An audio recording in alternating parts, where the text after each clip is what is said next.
The Queen's coffin is driven to Edinburgh. A recap of how Her Majesty was taken to rest in throne room of Palace of Holyrood before being moved to St Giles Cathedral to lie in state tomorrow, when King Charles will visit Scotland.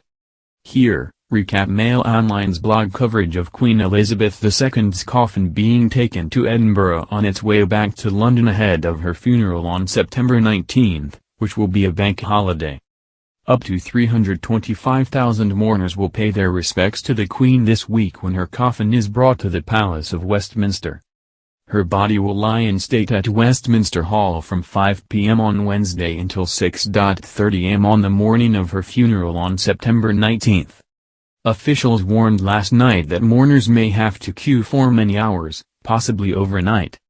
The Westminster lying in state will come after the public today have their first chance to visit the closed oak coffin, which will be at St Giles Cathedral in Edinburgh for 24 hours.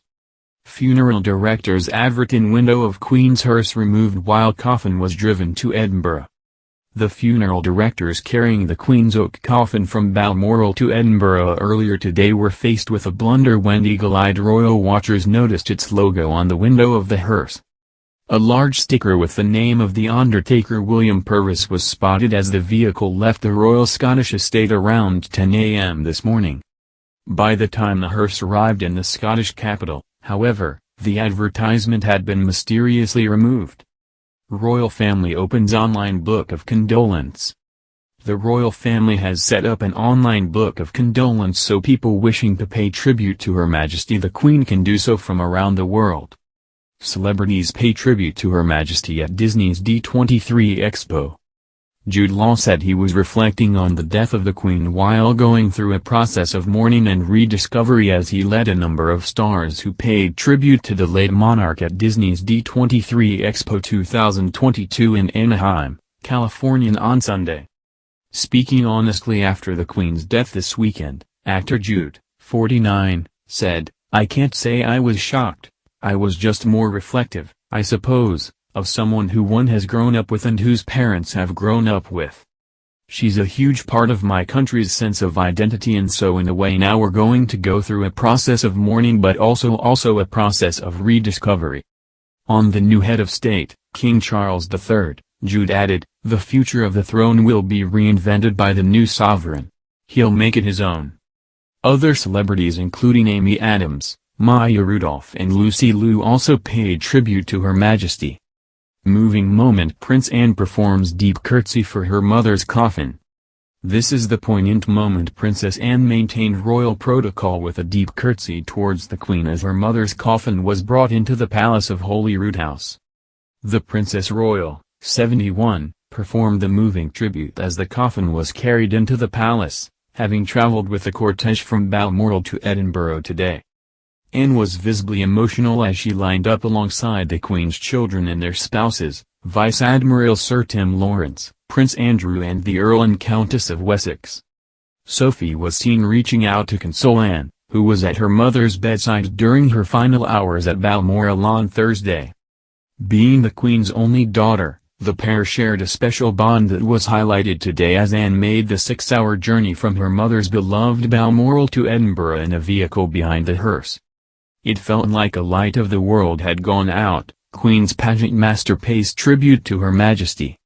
The Queen's royal pageant master has praised the gracious and kind monarch and said hearing the news of her death felt like a light of the world had gone out. Bruno Peake, who served in his role for over 30 years, helped organize the Queen's high-profile celebrations including 3 jubilees. Speaking on GB News Weekend Breakfast as the Queen's coffin left Balmoral and headed to Edinburgh, he said, "I know it's so sad, so sad. I was actually in Turkey on holiday when I heard and I just had to go back to my room. And I don't mind admitting I shed a few tears, because it signals the end of an era." Biden quotes the Queen at 9/11 memorial speech. Joe Biden paid tribute to Queen Elizabeth II during a speech commemorating the September 11 terrorist attacks, and told Americans that they owe it to victims and survivors to stand up for democracy. The president also attempted to earn redemption points during the most unifying annual event in the U.S. after insulting all Trump supporters earlier this month by insinuating in a speech they are a threat to American democracy.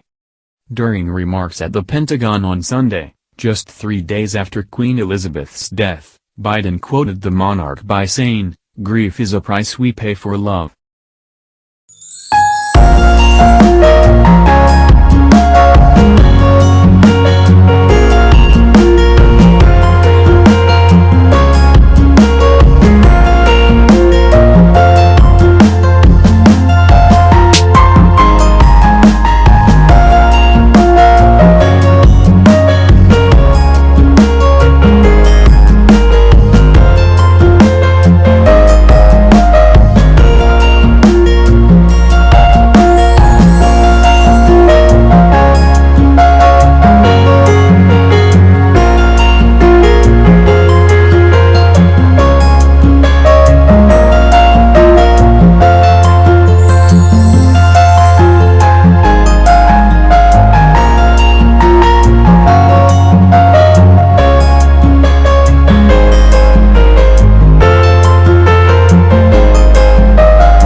September 11th terrorist attacks, and told Americans that they owe it to victims and survivors to stand up for democracy.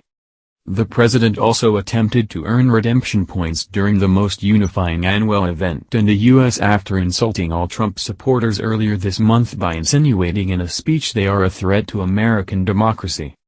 During remarks at the Pentagon on Sunday, just 3 days after Queen Elizabeth's death, Biden quoted the monarch by saying, "Grief is a price we pay for love."